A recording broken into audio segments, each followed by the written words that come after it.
Hey Raiders, welcome back to another live arena battle video. This video will feature 2 fights and 2 wins over the course of 2 days. So the first fight I get Flari, who is well above me in points level in Gold 2, and he goes with Siphi first. So I go Ultimate Death Knight, and I'm thinking about not using Nekhret. But I go ahead and use Nekhret anyway. It's just such a good combo when you don't have a good tanky champion, and even with Rhodos, it's great with Rhodos.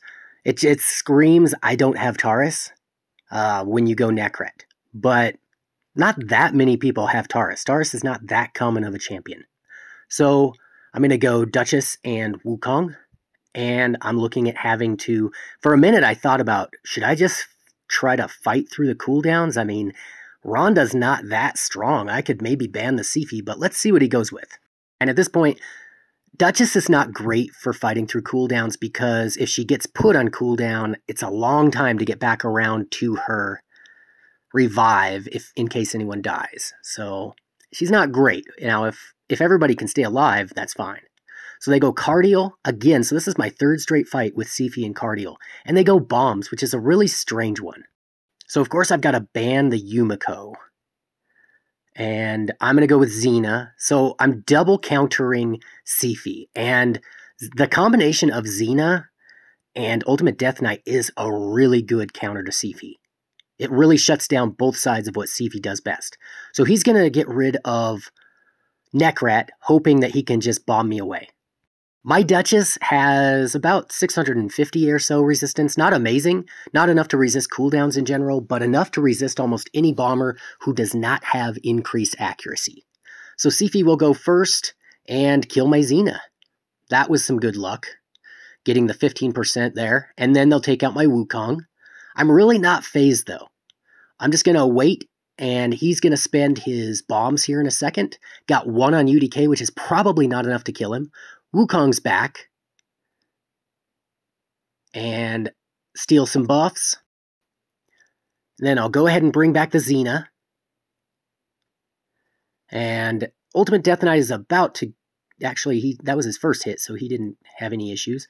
So I'll put Decrease Attack on their Ronda, which is good for me. They'll take out the Ultimate Death Knight. I'll do the big hit with Wukong. Remember, my big hit with Wukong is not that big of a hit, because he's fast.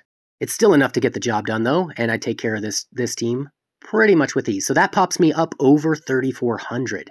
So it took me a while, 2 months almost, to get 100 points into Gold 2.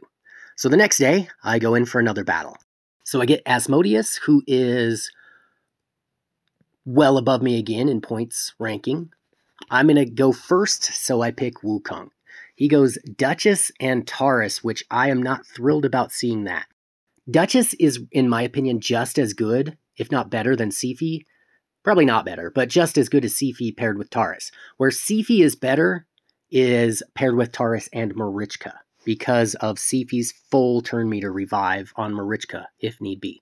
So now, at this point, I go Warlord and Siphi, and this is lining up to look like my Gold 1 teams that I sprinted through Gold 1 with. So I'm going to go with my Errol and Stoneskin, and then I'm still picking, but I'm going to end up going Nekhret and swapping these 2 around, but letting the timer kind of tick down a little bit more than is comfortable. So he goes Arbiter and Duchess. The Arbiter-Duchess combo is interesting because I have not had that much issues with it. Usually Arbiter's squishy, Duchess is tanky, but they're not focused enough in the support role to be complementary. They overlap too much, and I usually have a pretty good shot with them. So Ramantu blocks the passive skills, but really doesn't do a lot. I buff up after the block passive skills, and I'm a little worried about Candrafon, but he's in Stoneskin, so that takes away quite a bit of his damage potential. He's not in Savage. I mean, he might be in Savage. He could be in Stoneskin Savage, and just not quite enough to take out the Candrafon too. Siphi will bring them back, and I will take out the Duchess and almost the Arbiter. Now I'll take out the Arbiter, and this fight is over. Duchess-Arbiter is a common duo that I've seen a lot in Gold 1. I don't see it as much in Gold 2, but I do still see it. And to me, it's not that hard, but they must get a decent amount of wins doing that combination. So 2-0 in 2 days. Happy New Year. Hope you enjoyed the video, and take care.